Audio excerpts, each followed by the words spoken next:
रथ निर्माण कार्यक्रम आमको सरकारी स्तर साहाय्य वन विभाग कर वन विभाग आमको देइछन्ति एवं आमे सरकार को दरखास्त कर बाबद में आर्थिक सहायता प्रदान करने सरकार पाखु एपर्यंत आर्थिक सहायता किसी आसनी आमर ट्रस्ट बोर्डर सदस्य अन्य मानकर सहायता रथ कार्य आगे चलती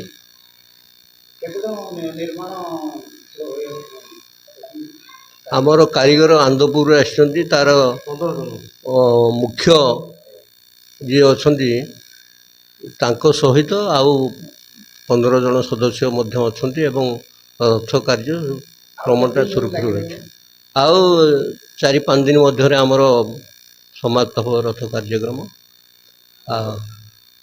रथ परिचालना रथ यात्रा परिचालना शांति श्रृंखला सहित समापन होगा प्रस्तुति केमती चलती प्रस्तुति आम आगामी रविवार दिन अपराह्न 3 घटिका समय गोटे कार्यक्रम रखीचु ये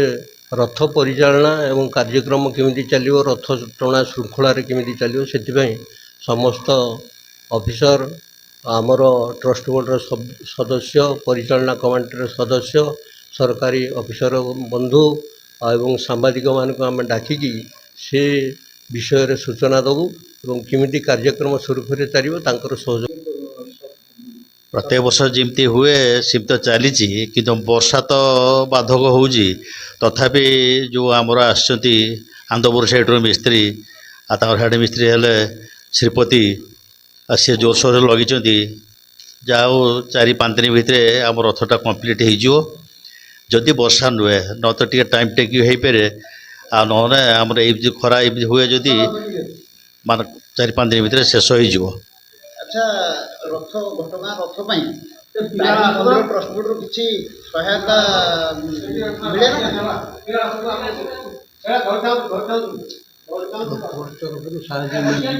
आमर साहाय्य किसी मिली ना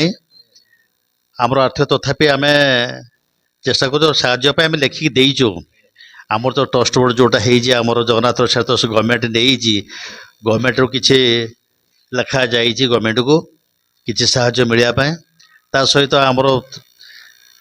तारिणी ऑफिस जो सेठी किसी मिले सेटा भी आम असिस्टेंट कमिशनर संबलपुर लिखिकी देचु किसी साहाय्य एपर्यंत आप किसी अर्थ आसीनी आम जाओ धार उधार करके कम चलईचु यही भावुँ कम सरीज आ साहाय्य भी से जहाँ को जो साहाय्य मागिज साहाय्य भी मिल जाए।